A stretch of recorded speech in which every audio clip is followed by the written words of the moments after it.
Hold on to your baskets or any other body part in 4, 3, 2, 1. The Nitty Gritty with your hosts, Mark Rao and Deb Monroe, a podcast with no boundaries that tells it like it is. This ain't your mama's show. This is the Nitty Gritty. Hey, everybody, I'm Deb Monroe. And I'm someone else. And that's that someone else guy, the one who's too old to talk now. Just kidding. My pants feel funny again. Nurse. You're the almost retired guy who can probably never retire. I mean, really, can we ever retire from voice acting? Well, that was the plan, but that didn't happen. So, yay, those damn agents. Anyway, speaking of, that's what we'll talk about today. Let's talk about agents. Yeah, let's talk about agents. Now, my world of agents is slightly different because I started in the very newbie phase with the birthing of the online world. And so it's quite a different upbringing than for you, because did you stay, I mean, you might have changed, but you always had one agent from the start, right? Correct? Like back in the day for most of the veterans, especially in the LA and New York markets, you would have just one agent that would govern you for everything, correct? Well, they normally would, when they signed you, it would be kind of assumed, or it was actually contractually, yes, across the board. Now it's a lot more specific, even city or regional wise, and it's not unusual for, people to have multiple agents. The whole thing with it, it's very much like a relationship with, man, woman, woman, man, woman, woman, whatever that may be, in that you're putting your trust in them, they're putting their trust in you. One of the things that people miss when they're first looking to sign with an agent, and that is they really don't care about who you've studied with and, where you got who produced your demo. And I have people, well, can I use your name? It's like, certainly, you're more than it's fine, but that's not going to hold a lot of weight. They want to know. It's the same thing as I remember graduating from college with an Associate of Arts degree in broadcasting and a BA in mass communications. And it was like, hell yeah, I'm getting ready to take the world by storm. Yeah, that's great. Where have you worked? Yeah. At the college radio station. So where have you actually worked? Yeah. And so that really, again, most agents don't really care, orange, red, bling, gay, straight, black, beep, blah, how much money can I make with you? We realize we're talking about a segment of people who are only 10% human.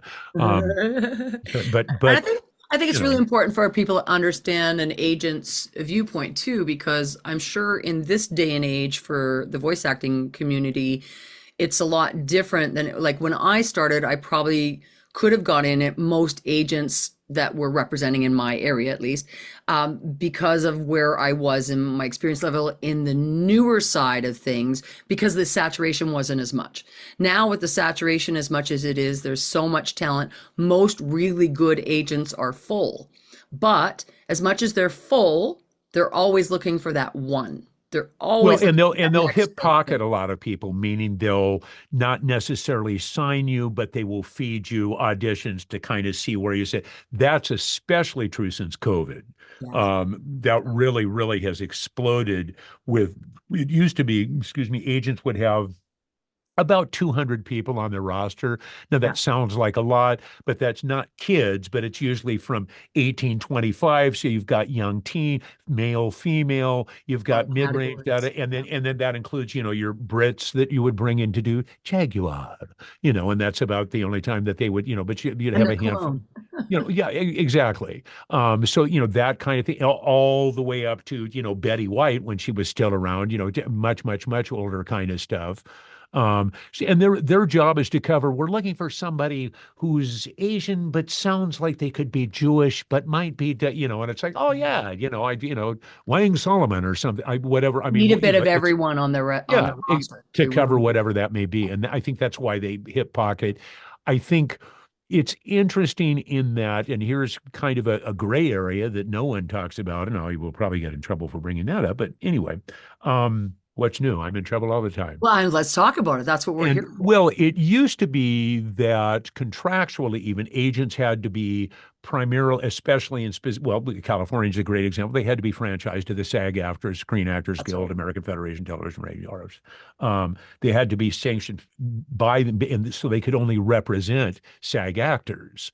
That is very much a gray area now. I Mm. don't know what the actual contractual portion of that is now, but I know there are a lot of people and there are agents that before you would never, never, ever, ever, ever, ever, ever, ever, ever see a non-union job. I mean, that was like, oh my God, he's got leprosy, kill the Yeah. monster, put him on an island, kind of thing. And say, what do you mean you're non-union? No, we cannot take you, That's changed dramatically. Yeah. And they And you're did fight seeing it. Agents tried really hard not to do that for well, the problem is a they're long trying to time. keep the doors open like everyone else. Once Exactly. again, and I will get in trouble with, the union portion way back when with the new media agreement kind of sold the cow down the river with that. We're not understanding, and again, benefit of the doubt to them, nobody really knew what that was about.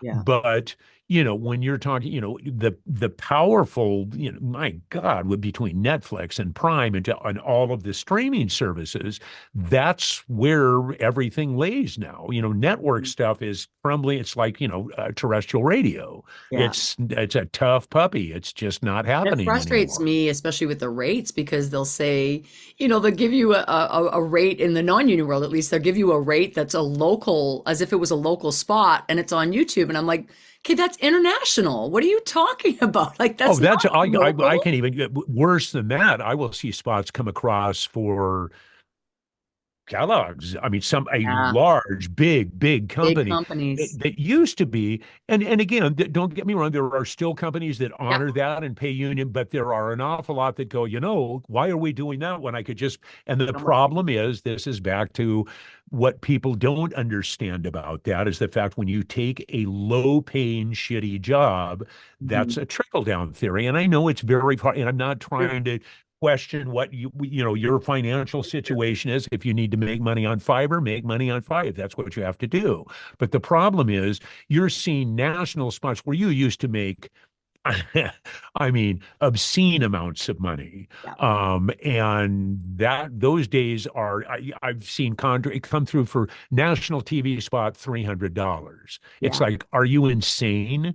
And Yep. it's like, nobody should tell, but there's always that, yeah, Always. wow, 300. Okay, I'll do it. And Good. it's like, Go great. And it's Kellogg's. Like, come on.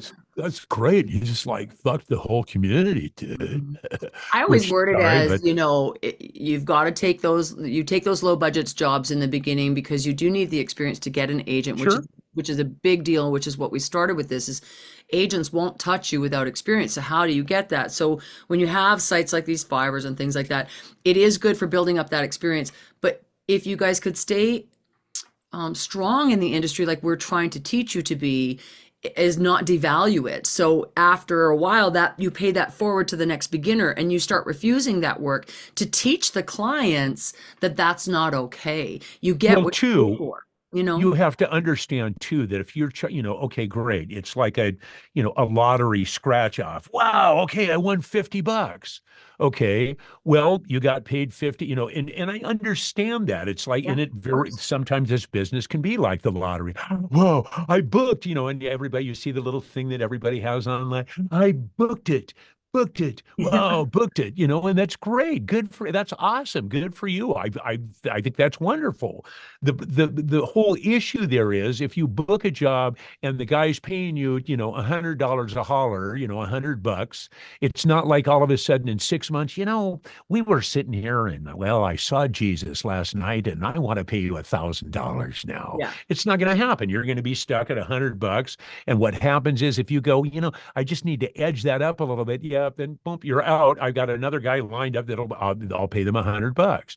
It used to be that you could, and don't get me wrong, there are still, those kinds of gigs that come through. They're far and few. There's not a ton, But there used to be that, a national campaign was like major stupid money, cartoon major stupid money. Now, what they've even done now is they've taken a situation that you may have a nice, good cartoon that's running on Nick Cartoon Network, Disney, and it's like, that's great. There's where the money. And again, I come from an era where the only thing you had was ABC, CBS, NBC. So whatever, and then there was a big fight when Fox came out going, well, we're not a network. It was like, yes, you are.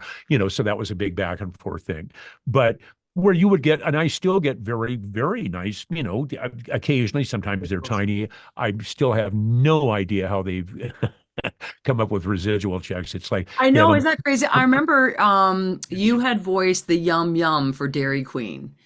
And we were on the phone one day and you had said that you'd just gotten a residual check and you hadn't done it in like 10 years or whatever. And it was a wonderful check. And it's like, I think more newbies need to hear that kind of stuff because well, the problem is they have like a monkey tied in a room that's here, okay, and he boom, pushes, oh yeah, okay, that looks, I don't know, because sometimes we all, I have the classic, I think the big, it was probably 2 cents. Literally. And it's like, why did you cut a check for that? And then you'll still get checks every now and then up in, hundreds, thousands. I've had multiple checks come in. It could be 2,000, 3,000, and that's what most actors live off of between jobs. That's why union stuff is great, because obviously non-union, you don't get that.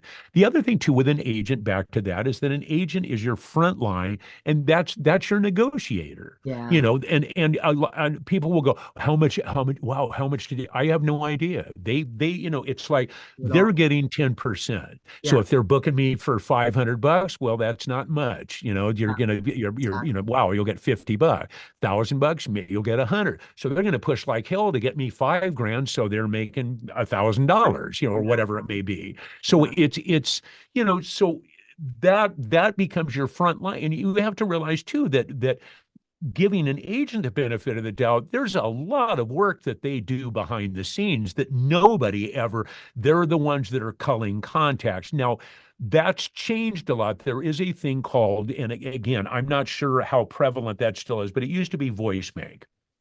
And one voice, and that's the big thing that now it's Actors Access for the most part. Right. But what happened with that was one side of it is where agents would post their clients, here's, Deb Monroe animation, Deb Monroe commercials, Deb, and they could go in and look, and, and their roster would be there and clients could go and look. The flip side of that was agents would pay a premium, an annual fee, and the big companies, ad agencies and companies would post the job there. So that's why you would, and that still does happen, where that's why you'll see the same job come across at Lori Lynn's in Chicago and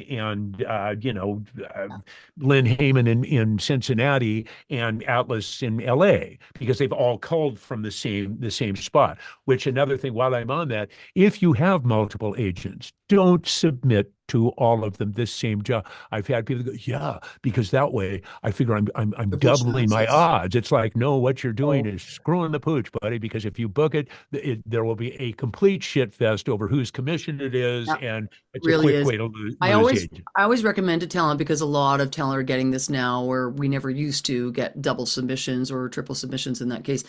If the client is saying double submissions okay, or the agent is saying double submissions okay, then go ahead. But I always recommend I've never seen primary that. agent. Always go to the primary agent if it comes to your primary agent.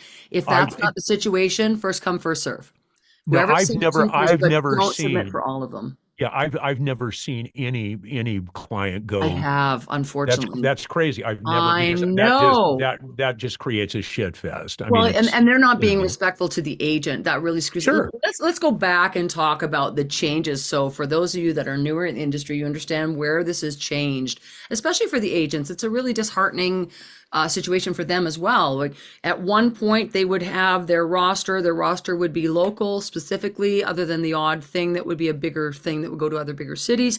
And then they would be able to man that within that. Now, all of a sudden we go to this global opportunity where these agents are no longer, just like the talent, able to make just a sole income off of just that one talent or several talents combined. Now, if you have it going to something like Actors Access, which used to be something like Voice Bank, when that happens, that means that one job, one single job, is fishing to tons of agents. Therefore, it's hundreds and hundreds, if not thousands, of talent competing for that one job. Now, I used to be a casting director, and so I have such personal insight to an agent's life because I worked in film. And people would call me at 3 a.m, not lying at all, saying, "What should I wear tomorrow?" Like, why are you calling me at 3 a.m? Like, how can you be? Talent are not always considerate of the person who's helping you, your team member. Instead, you look at them like they owe you something, and it's not the case. This is a team. And you have to be very cognizant of your team member's life because they have a life. And if you guys ever see agents, you think we're 24/7, they're 24/7. Vacation is very difficult for them to take. It's a lot of work. But the thing is with that too, is that they're bringing you on because you're a professional. Yeah. And so that whole thing, well, I mean, I've been there are a couple of agents that will still give feedback on an audition. You send it in. Well, which is actually, I mean, that's nice to have. It's great. It is, but see, there again, in case they may know the client much better. They may know what the project is. They worked on this project for a number of years with different, representing different clients. Well, it's probably an agent that goes for quality over quantity. We've got a lot of agents that now go for. Well, it's not. It isn't so much that it's just that they know really what it is. So them calling and going, well, they don't have the time to respond to every single data. Now, on the flip side of that, you need to have an agent that, again, it's like a relationship that you can trust fully. You're trusting your career. They know, hey, if I'm, it's an audition, it's going to be on time, labeled the way it is. If I book you tomorrow at 2:00 at Lime Studios in Santa Monica, I know you're going to be there early and not show up, an hour late going, ugh.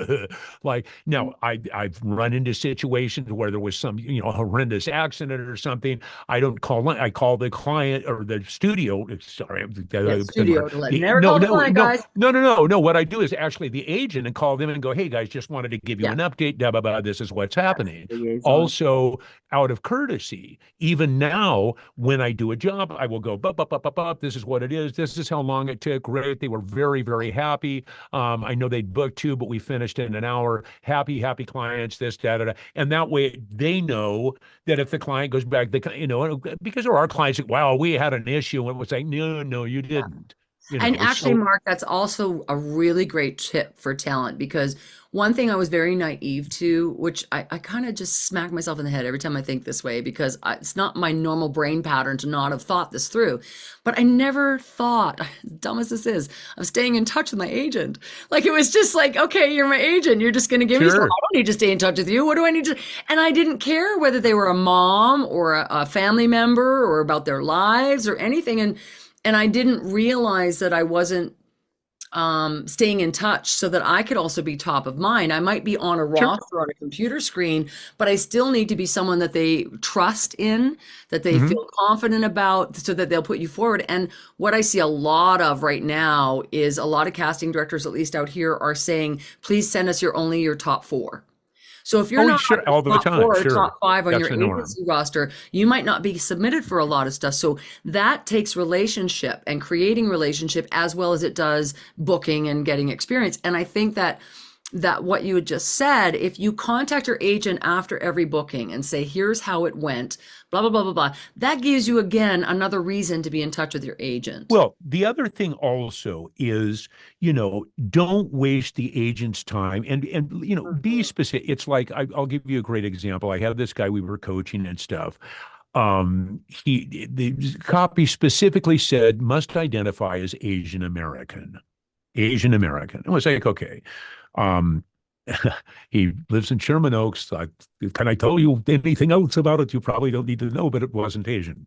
Okay. So it's, so he goes, no, I nailed that. They'll never know. And it was like, well, listen, man, you can't, Understand. they want, don't even do that. Just pass. There will be a lot of other auditions. Don't do that. You don't And he need goes, to do no, everything. because well, the terrible thing was and I was literally going, man, don't send in Yeah, don't an do it. audition. You're not Asian American. Yeah, Don't do, why are you doing that? yeah. This is, well, I nail an accent. It was like, you don't nail it. And so anyway, he puts in this audition that sounds like Mickey Rooney from Breakfast at Tiffany's. Oh, that's why you go down the stage. It's like, oh my God, really? So it's a Just, caricature, a it's just, caricature. I'm a white Caucasian old guy, and I'm listening to it going, oh God, I'm embarrassed. It's This is just, exactly what they don't want. and well, and so he sent it to, and the agent canned him. And it's like, that you're gone. And it was like, Wow. it's not only that, but you're wasting time. Yeah. It's okay to pass. I don't do Right. kids' voices, Yeah. Now, if I have sometimes an agent, if it's a smaller agency or you're getting started, they will send out stuff just blanketed, and they're Yeah. relying on you to go, okay, yep, this is Oh, right in my wheelhouse, or hey, I can do this is decent, whatever. Kids' voice, no. It sounds like I'm trying to lure them into the van with a candy bar. So no, I don't do kids' voices. I just don't, my voice, I hear if you. it's dead or mutated, well, I'm Yeah. there, But it's like, do what, and they know, like I do it, And you will. that grout, like a lot of people don't do that. All kinds of, you have no idea. Well, a lot of people don't do that, and Yeah. I can sustain that because I've done it forever. Yeah. Even though afterwards I sound like Marty Ingalls or something like this. My God, what did you do to me? You killed my orc. But so be respectful in that fact. Don't feel that you have to cover all issues. Everything. If you get something that makes, then do it. If not, pass on it. They And they I would think much that's a rather have key. that.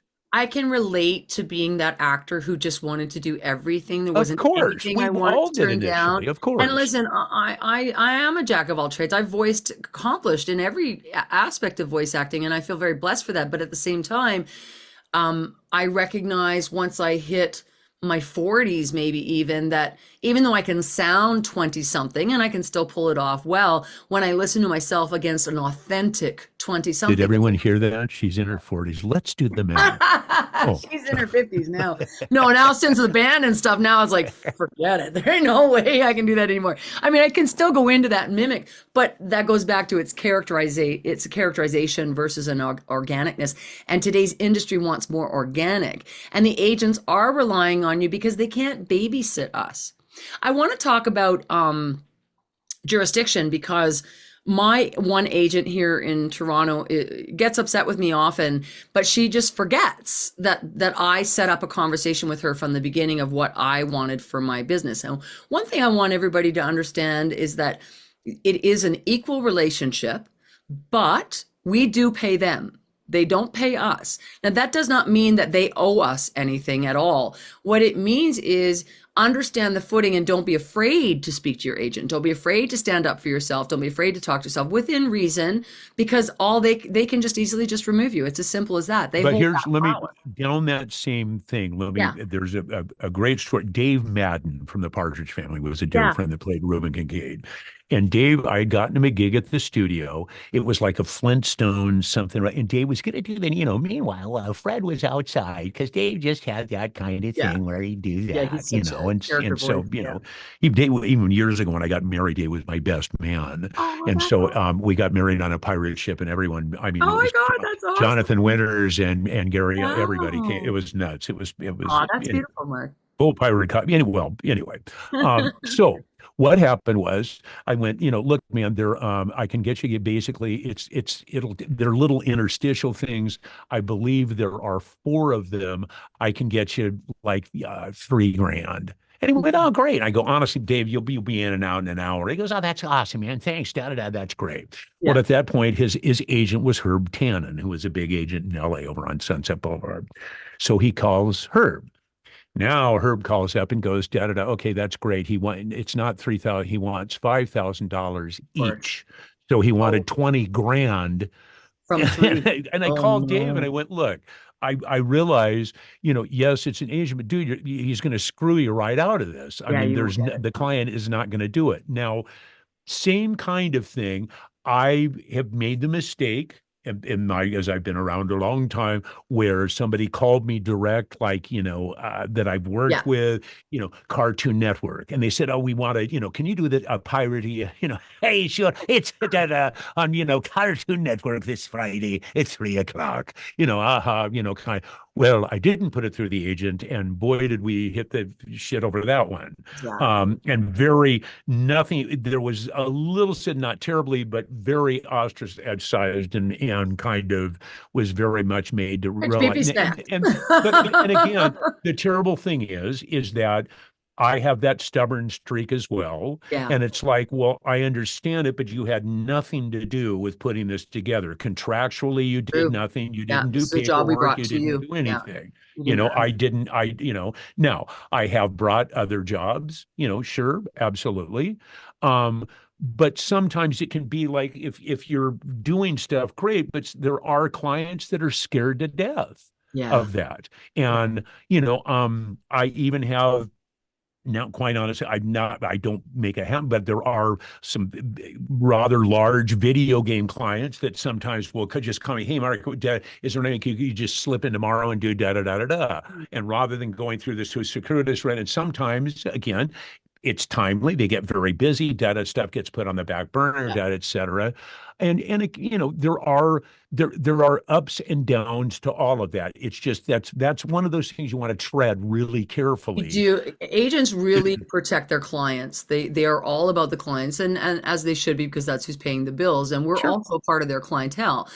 When they're protecting their clients, what they're trying to protect them from is a lot of clients will not purposely try to pull you away from the agency, but they will eventually, like, hey, we'll just contact them directly, because they don't understand the logistics of why an agent needs to protect that work for them.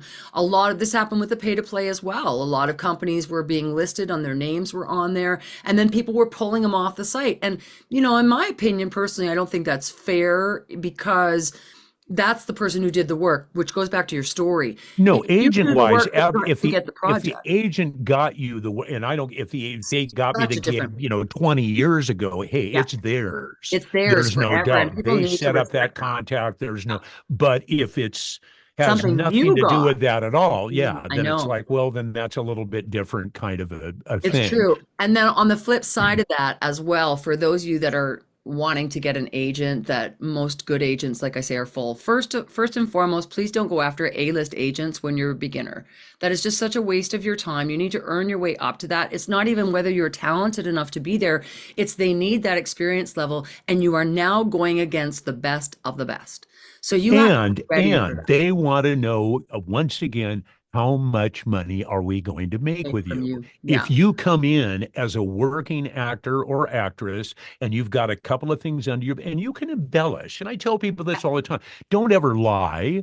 That's Yeah, of not the course. right thing. You're Yeah. gonna, you will get in trouble. It's not gonna work. But it's like if you on voice 1 2 3, voices 1 2 3, Doesn't audition matter for where it came some from. Microsoft Yeah. spots. You could say, As long well, I as was this is involved with a Microsoft. Microsoft campaign. Well, Exactly. all in the wording. But Absolutely. they want to know the days of, Schwab's with the, it's our, Schwab's was the old drugstore on Sunset Boulevard Okay. where all the girls would go to get discovered. That was like, this was Oh, way wow. before my time, Oh, but this wow. was Okay. like, oh yeah, that's a huge, that was like where Marilyn Monroe, they would all hang out, and the director, Wow. producer went, hey, babe, hey, you got a cute actor, hey, why don't you come out? I got a couple of out there, and a lot of it was cheesy, I'm sure, but a lot Of of it was course. on the up and up. And there's Yeah. huge, back in the heyday of Hollywood, that was like a place where people The went, scouting male and place. female, to Wow. get discovered. Sure. But those days of the arm around the show, hey, kid, love you, stick with me, I'm going to make you a star. That's No. over. They No. want to strictly, because it's a competitive business, even more so now. So they want to know, how much money am I going to make? If you go Exactly. in Which as I somebody that's think working, then they already know somebody else already took that chance, that's and right. you're working. And so, yeah, hell, let's bring them on board. Let's talk to you. That's But if right. it's just zero, once again, goes back to, if you're talking about, well, I studied with Deb Monroe and Mark Grau, and I have my demo and it's like, yeah, okay. next. I mean, it does The that. only time they're going to care about our name, which is really the only way most talent are going to get into bigger agents at this point in life, is referrals. So Now, and most agents are that's only taking referrals. and that brings a very interesting point, and that puts us in an awkward situation. Yeah. If it's somebody that I really believe in, that I've worked with, chances are the people that I'm recommended are currently on a TV show. Yeah. They're recognizable. That Already it's like, recommended. oh, really? What? Okay. Yeah, but I get, and I'm sure you probably do too. I love it when someone will email me and go, yeah, I want to get into da da da. If you could just, Referral. recommend me. And it's Yeah. like, I've never worked with, and here's Get a it. weird thing too. Honestly, if I've done your demo, then I don't really, and that's not, it isn't a money situation, but I know how you take direction. I Yeah, know what exactly. your You've already worked abilities with are. you. So I'm not putting my neck in a noose basically, because otherwise I have no idea what your capability is. Exactly. I don't know what you do. And that's what I people don't. don't understand is not only our reputation on the line when we refer you to an agency, but our reputation is also on the line when we refer your demos. If we do your demo like that, it's all about us too. So we care about how we are perceived to these agents that we're using for referrals for talent. And another thing though, so Well, they know too that you're only going to refer someone that you genuinely believe in. trust in Now, I've exactly. had people, you may have too, that have said, "Oh yeah, Mark Grau told me," it was like bullshit. No, and they know that, and an Yeah, agent knows exactly. if I did, I will drop them a quick, "Hey, you know what? Da da da da da. So Yeah. and so, they got a great. Check them out. They're pretty." And I will do that ahead of time. And Mhm. if I don't, they know damn good and well that's not true. That's true. Now, one thing I want everybody to consider is wherever you live, wherever the medium to major market is near you, you should always be starting there. Start local because you will book a lot more locally because you are True. local than you Yep. will with the online ones that are already saturated. The other thing to consider is just because you want an agent, just because they have that reputation, doesn't mean it's the right agent for you. This Mm. is, as Mark was referring to, it's a marriage. And because of this teamship, you have to get along. You can't just grab someone and just, oh, well, they're talented enough. That's good. This is a relationship you are always nurturing, and you have to deal with each other over your entire career. So you have to make sure that that is a good fit for you, not only for what they represent, where they are, but their personalities. Maybe you don't hit it right. I know Bob has changed several agents since I've known him, several. And so that shows me that even the veterans might not stay with that one agent for a lifetime. They might Sure. switch for different reasons, and there can be all sorts of reasons. But you get confident at a place when you start pitching agents and you're ready for it.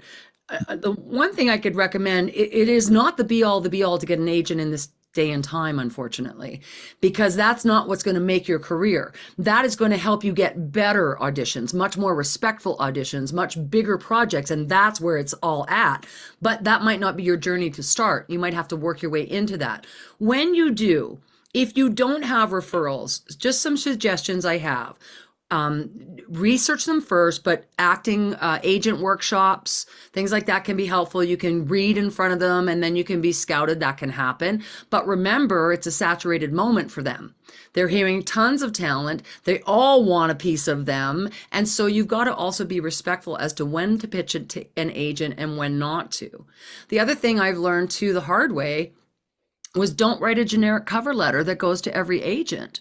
I didn't customize. I didn't research the agents that I was pitching to. I just had my customized letter. Debbie wants to be Oprah. Here you go. And they could tell that it was that was written that way to everybody. So there was nothing Sure. personable. I didn't research the talent that were on the roster.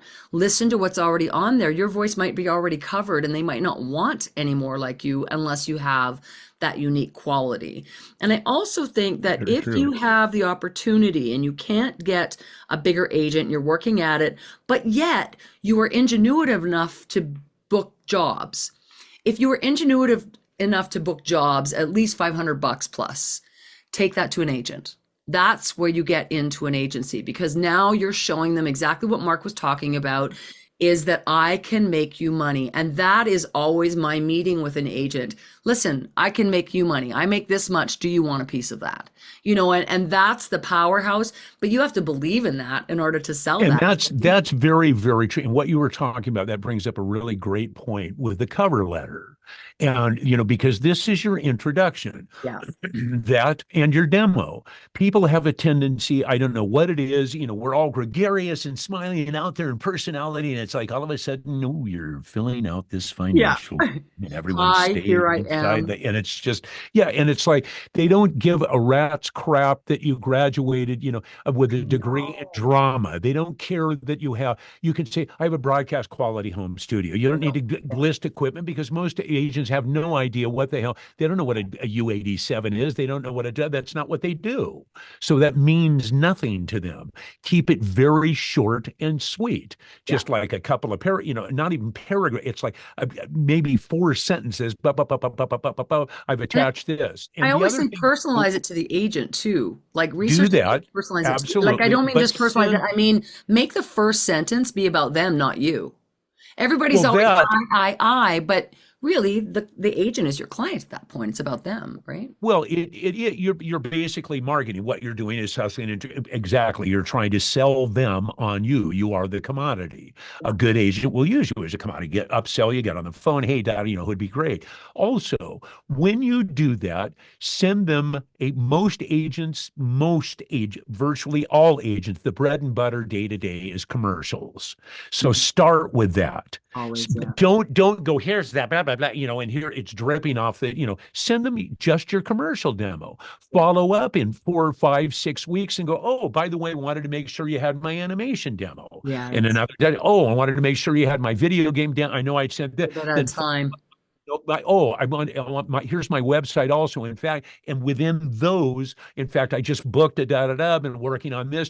So you're setting up communication and it's giving you a legitimate reason to contact them rather than being a pain in the ass. Did you listen yet? Did you listen yet? You say we're going to listen. Did you listen yet? You say we're going to listen on Friday. I mean, it's Monday. Did you listen? I mean, it's like, and then it's like, yeah, okay, you become this pain in the butt and they just kind of go, yeah, whatever. Which brings us to another point, which is second guessing your agent.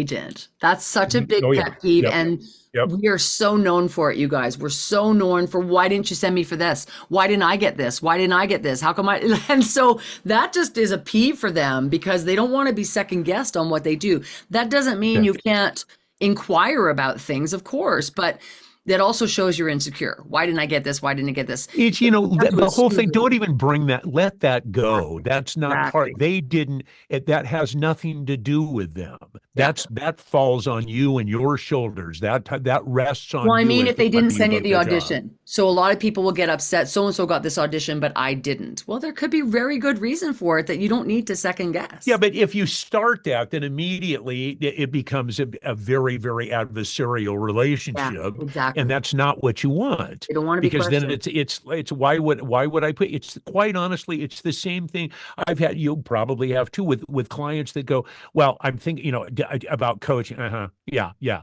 Well, so-and-so said this. It's like, well, then go to so-and-so, and it's like, I'm not going to get into a pissing match. I'm not going to die. Well, is that and it's like, I mean, all of the, and it's like, you have to understand that even in that, I'm not starving. I don't need your damn business. If you want the help and for me to step and go, oh yeah, here's the way to step. I can tell you how to kind of attain this, do this, But if you're immediately going, well, that's, or I love it when you're directing someone and you'll go, okay, just a little touch on this. Well, no, because that character wouldn't do that.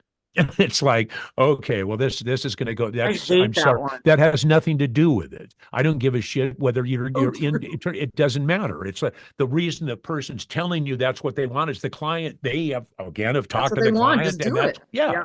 But again, you're right. You can't second guess the agent.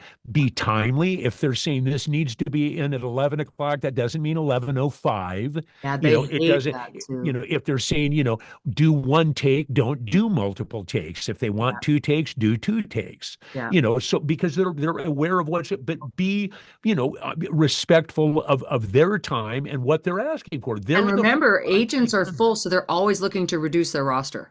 Sure. because they want to get that next best thing. So you don't want to be a reason for them to reduce you from their roster, and Now, handing in late auditions, especially constantly, second guessing them, just not being professional in but every. that does bring up another question too, where they, oh no, we don't listen to anything. Of course they do. Yeah. They don't know you could be the next, Frank Way. You could be the, I mean, it's just, it doesn't, they have no, obviously they could just, jaw dropping. Oh my God, come here. You got to listen to this. It's Yeah. incredible.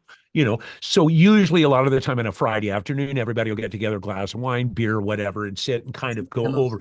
Now, what's interesting also is that because of COVID, a lot of agents have given up their real estate. They don't have necessarily the big opulent, I mean, good God, when I was with William Morris, it's off Rodeo, and you'd go in and drive underneath, and you'd have to valet and go up, and they're all dead. Would you like a spritzer? Would you like So it was, sitting there, which is a very, very different situation. Atlas had, offices on Sunset Boulevard, right on the Strip. But there's a lot of agent, even my old agent, Don Pitts, had right on the corner of Hollywood and Highland Boulevard, where the Dolby Center is now. Yeah. So they all had Really that nice. was the thing to have. Yeah. Now, because of the internet and everything being MP3s, there's not really a lot of in person. Once in a while, a casting director will want you in person, but a Yeah. lot of that is still, that's a waste of time for them as well. They don't need to see your fat butt sitting there going, oh, they Yep. can listen to stuff and go, okay, great. Hey, Don't need that's the nice. overhead Well, anymore. It's yeah. true. And Yeah. so, and that saves, a lot of cash there. Yeah. But again, if, I'm asking you, is there any way you could get to this? Absolutely positive. And I pride myself, especially in LA, the running gag is either you're going to be, 10 minutes late, or you're going to be, 45 minutes early. Go with True that. 45 minutes early, Yeah, you know. exactly. Um, Always. and True. it's just, and sometimes it's very hard to gauge. Now, Yeah. I know that's a specific, because a lot of people aren't having to deal with that. Everything is MP3. But Mhm. even with that, make sure it's in on time, that it's done the way it is. And here, the other thing too is look at stuff. I can't tell you how many people I just wanted to go over auditions with me. And it's like, okay, great. You're mispronouncing the client's name or whatever it is. Look and see. Sometimes they don't put it, which they should, but a lot of the time they don't put a pronunciation on there. Look it up. Yeah. It's not that, Google Exactly. it, put in da-da-da pronunciation, and it'll come right up and tell you how to pronounce that, because there's nothing stupider than Yeah. oh, well, they didn't put it in. Well, that doesn't matter. It's Yeah. like you didn't do any research. And like you were saying too, sometimes that helps, not only researching the agent to see what is their strong suit. Some agents are phenomenal, very strong in promos Yeah. and trailer stuff. That's branched out, where you have more of that with management now, with Paul Wintner and ACM, those guys, which is great. The difference is that an agent, by law, is only supposed to charge 10%. They can charge, now, if it's a non-union job, some charge upwards of Yeah, we're 20%. 15 to 20 You ours. know, and they will do that. However, a manager does not have to play by the same rules. A manager can charge you 40% if they want. They can charge Yeah. you 60%, and they can do it in perpetuity, meaning it doesn't matter whatever you book for, the next 10 years, we get a percentage. And Yeah. it's like, so look at that. It's just a different game is all. Different approach. You're looking at a salary, guys. If you go like a talent manager, usually you're doing a salary that's regular, and then there is commission as well. So you can be looking at both. So talent management is a great way to go if you really are experienced enough to book that work, because it can get very expensive and you have to be. But look into it too. Are they indeed getting you? I remember falling into that trap once. It was like, well, the running gag was, well, unless you're, giving me a job, driving me to the session itself, holding the copy for me, and buying me lunch Yeah. afterwards, I'm paying you what? What? It's like, What? and it's, Yeah. I mean, I'm True. well, I'm Very seeing the true. same stuff come through my agent. Yeah. And so, Yeah. and Yeah. that can get, and you're right, there's a lot of agents that want a, $1,200, $1,500 per month up front, Yeah. and As that'll be well against as. against a commission, Yeah. and I mean, that can get very expensive. Now, if they're opening the doors to a lot of different opportunities, that Great. makes a ton of sense. Exactly. But if not, it's like, well, that can get real expensive real quick. I'm going to go back to the jurisdiction conversation that I Sure. was talking about. My one agent in Toronto, when I booked with them, I had already had a Toronto type agent, but it's really an online agent. They're really not Toronto, and they're all narration, which is almost no agents take on narration. So I didn't feel like it was competitive to that particular agent. So when I booked with that agent, I said, listen, I am with this talent roster, and I know you don't want me to be on that roster, but here's why. Here's my justification. I also need you to know I will be taking on other agents, not in this city. You will always govern me for anything Ontario. So anything comes in Ontario, that's for you. Now I have other agents. So I have a Vancouver agent, I have LA, you have other agents in other jurisdictions. My agent at a couple times now, I had sent an email or whatever, and I said, I'm just doing a couple jobs right now. I'll get back to you after, whatever that was. Oh, well, who are you doing the jobs through? And I'm like, well, one of my other agents. Oh, you have other agents? And I'm like, we had a whole conversation about this. I Like, know, yeah, but that's that classic, right? and Kind of, that's so yeah, they yeah, so yeah. know Until that that's what sure. they think. Agents think still old school, a lot of them, where they solely represent you. That is not a legality anymore in the same way, unless that is something you agreed upon with your agent from the start, that they have sole representation. You need to respect that if that's what you agreed to. I wouldn't recommend personally in today's day and time that having that avenue. I don't know about you, Mark, on that opinion, but I personally wouldn't recommend that because it's too vast now, it's too global, and it's hard to make money in just one center anymore.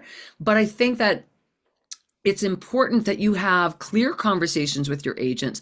They understand your expectations, you understand theirs, and then that's how you find that right footing. And so I have to remind her several times.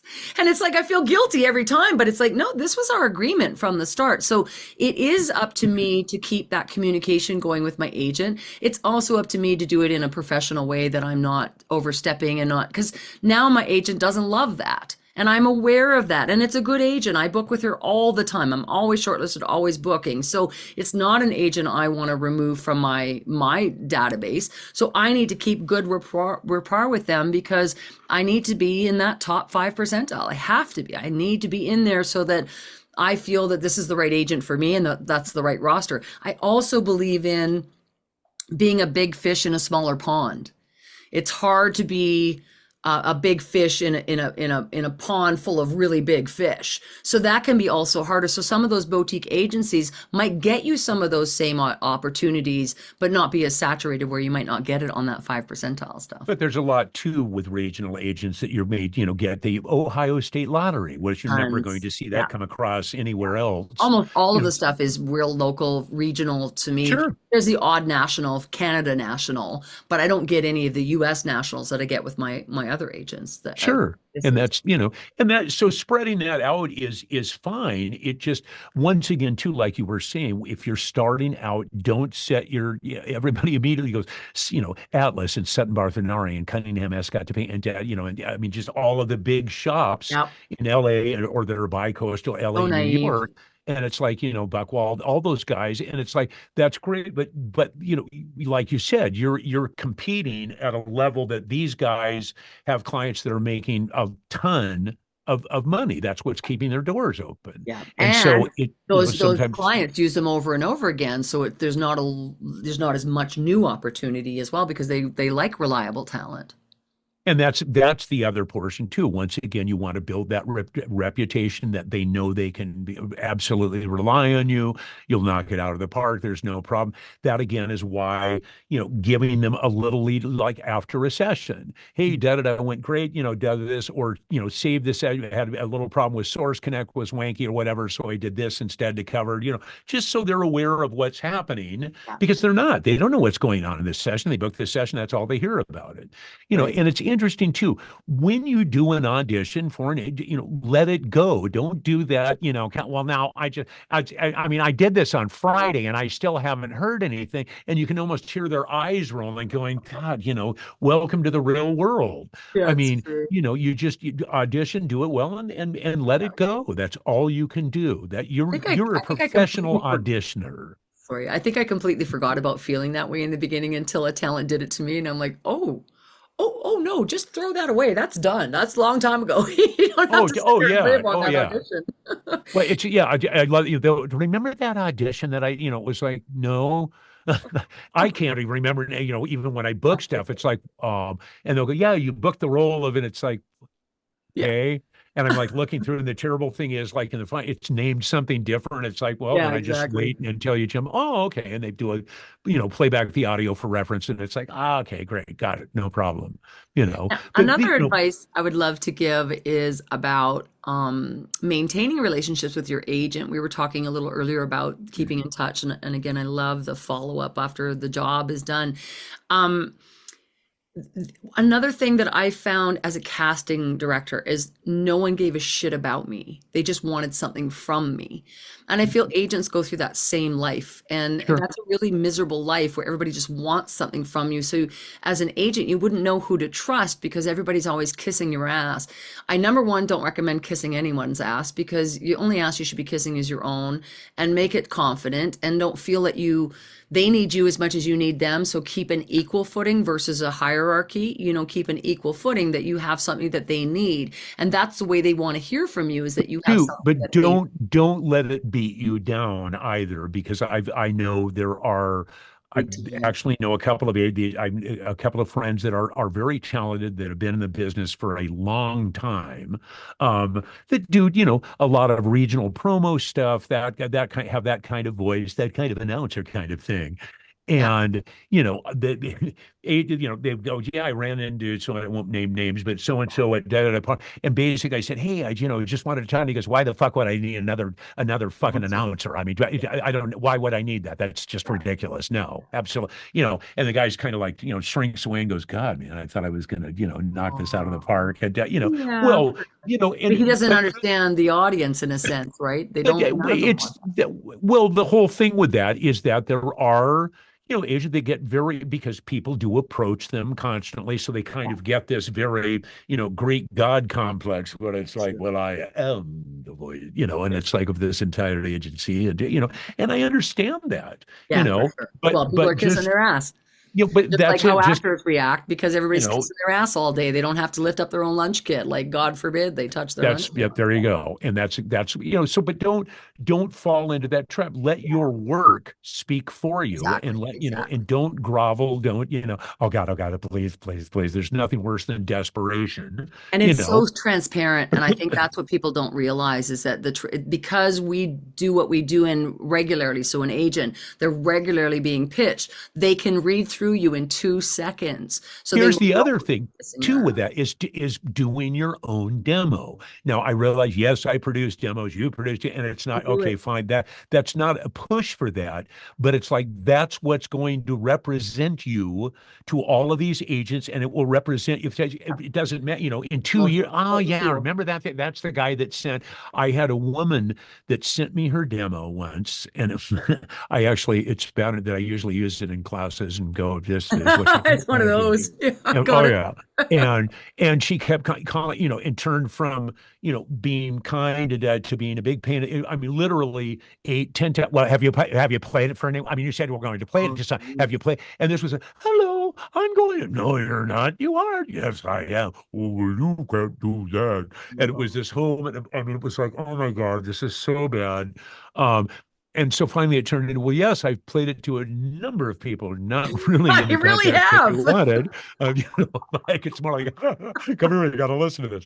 But realize, when you do that, there's so much, if you're using, the crappy free music library, agents are aware of that. I mean, we all are. You can No. spot it almost to the fact of, you can go like, oh yeah, that's the commercial mix thing cut for, I mean, it's that bad. So realize that the whole purpose of a demo it's basically showcasing your voice, but it's doing it in a context that sounds like, hey, these are real pieces. Like, Professional. wow. It, Has to it, sound it doesn't it doesn't sound and it moves, but again, it has to grab an agent's attention. and I mean, those are it's the like a people. movie. If you go to a movie and that first thing comes on and you're like, wow, and it just sucks you in Yes. and you are there. If it does, it's like, yeah, okay, I'm gonna go get something to drink or whatever, and it just kind of, Flow yeah, over. whatever. Same And thing. I think that's, everybody needs to understand it's the most important tool. It's the only thing, in my opinion, you should spend. I don't mean it should spend the most money. It's not about the most expensive producer is the best one, but don't cheap out on it. Never cheap out on that demo, because the agents are the ones, when you hear about us say you have 4 seconds to 6 seconds on your demo to get it heard, it's the agents that are doing that because they don't have time to listen to the whole thing through unless you grab them.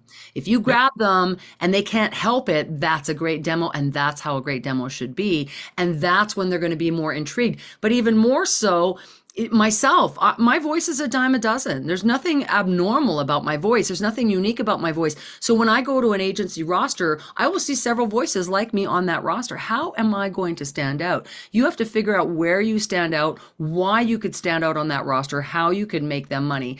And I just wanted to say, to keep in touch with an agent, just beyond some of the stuff that we've talked about today, I really felt that as a casting director, no one gave a shit about me, and that really hurt me, actually. I found it very so transparent, and I see it all the time, and I'm always trying to teach talent not to do that because it's so transparent, whether it's casting directors, agents, or clients.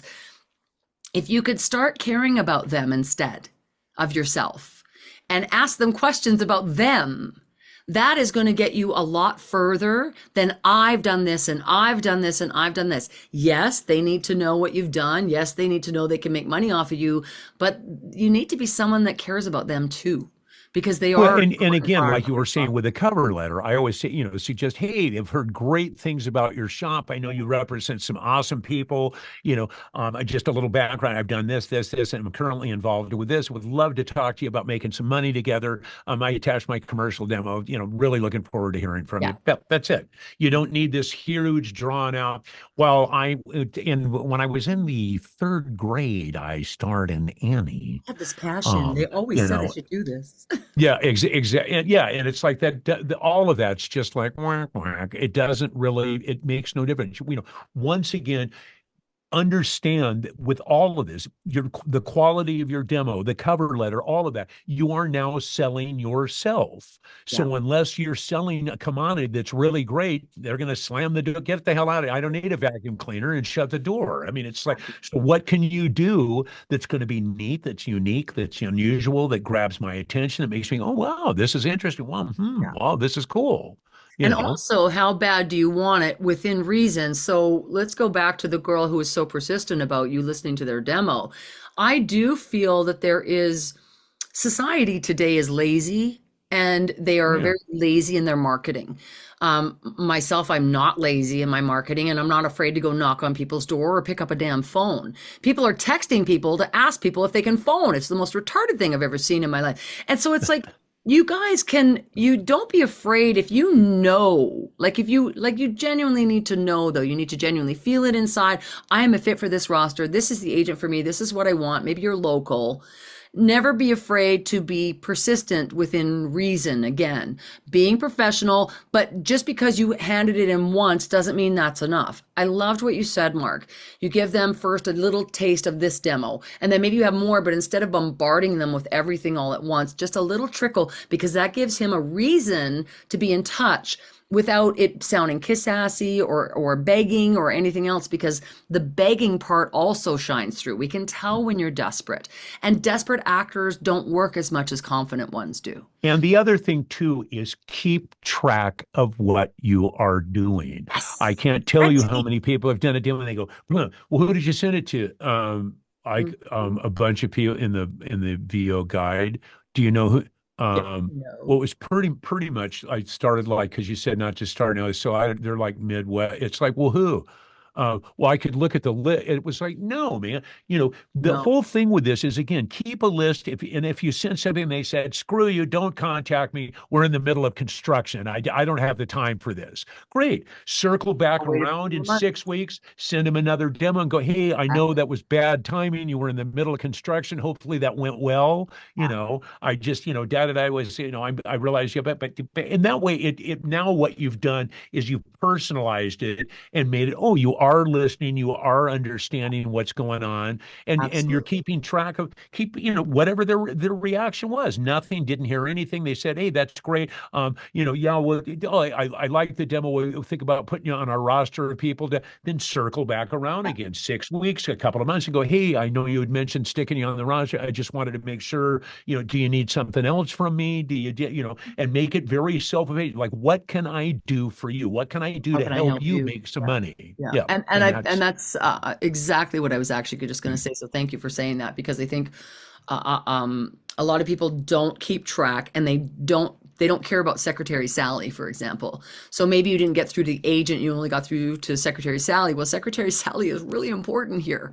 And Secretary Sally is worth the relationship. You can write down what Secretary Sally said. Maybe Secretary Sally mentioned her kid's hockey game. Write that down and bring that up. Hey, how did that hockey game go? Because then they're like, oh, they don't remember you, but Well, you and the remember other thing, them and the they other thing care. with that also, which is very important by writing down and remembering, and that is when you contact the agent, oh, hey, I was talking to Sally in the front office and she suggested da da da. So I Sally's just wanted to make sure I wasn't overstepping, but she suggested that I send you this because I know you guys are. Yeah, And now it's now localized. It's like, oh, you talked to Sally. Okay, we're part of So right. it's just, again, there's ways to do that rather than mass send, bump, that's it. Okay, nobody's. And you don't do that if you were starving and looking for a job. You don't send out, 10 resumes and go, well, I guess I'll It's just go done. on unemployment. I Mhm. mean, it's like, no, if you're intelligent and your business is going to be successful, and I've had to do that for so have you, but I mean, having a studio starting as myself, and then all of a sudden realize you've got a staff and you've got Yeah, employees and 5 studios, and it's like, holy shit. And yeah. I've got a student manager and I've got somebody booking and a casting director. It's like, Gross. you're now, so, okay, what can I do? How am I going to change the trajectory to fit that so that that's all covered rather than just like, yeah, well, we're going to record voiceover stuff. Yeah. It's like, okay, good, Mark. It's like, Yeah, nope, going to probably have to branch out a little and figure out some other alternatives there. exactly. And, Yeah, agents are something that you will all eventually need. You may not need to have to start with them. Again, start locally because that's your best opportunity. Let them know you're local. Care about them. Research them. Make them human. I find that we don't make them human. We make them a paycheck or a need without an attachment. And I've learned that the more like I remember when I was working with Ellie in the beginning, she was like, "Hey Deb, I'll get you onto my roster." Or I was living in Vancouver, so I wasn't living in Toronto, so it's harder to get. Oh, and I think we should speak about that too. It is hard, guys, for agents to represent you if they have a jurisdiction. So some agents have very specific jurisdictions and they don't want to go outside of that. So again, you should be researching this to know where they are covering and where they're not, because there could be lots of things. For example, in Canada, a lot of people say, hey, Deb, get me into your Canadian agent. But I think a lot of people don't understand that a lot of the clients do projects in Canada based on tax credits. Mhm.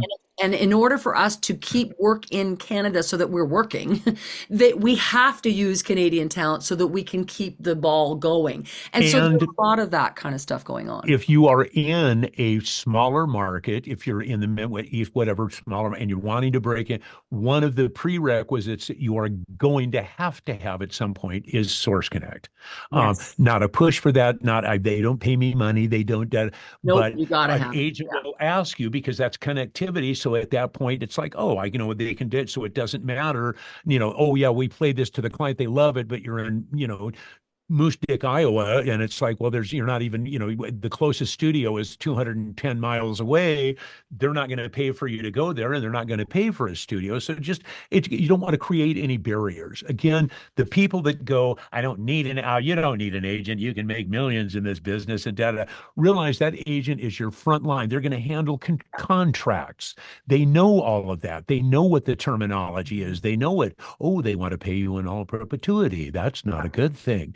Make So that they're catching all of that for exactly. you, and they're Set you in working hard for that commission. That's So true. even though And it they have doesn't seem like, and they're getting you auditions, realize that there's a vested interest in you working because they're not making any money unless you are. Right. And I think that's what a lot of people don't realize. They'll put in, say, an entire day into an audition and getting it cast, and then only to find out that some other agent got it. They didn't even get it. So when was the last time you guys all put in 8-hour days and got nothing in return? It's a very, very trying job. You need to respect Hey, the that was job. probably back when I was married. Sorry. Okay, sorry. So agents, we love you. Thank you for what you do. Respect your agent, love your agent, find creative ways to get in there, and don't be lazy in how you're doing it, because that's where a lot of people are not going through, because you're not showing your agent you're driven.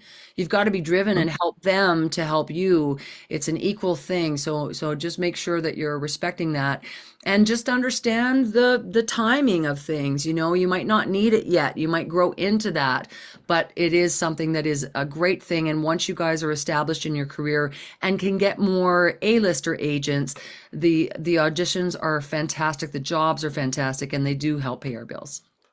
Amen. Absolutely. And on that note, I'm Mark Rowe, and I'm Deb Monroe. And this is the Nitty Gritty. The Thanks, Nitty guys. Gritty. A podcast with no boundaries that tells it like it is. This ain't your mama's show. This is the Nitty Gritty.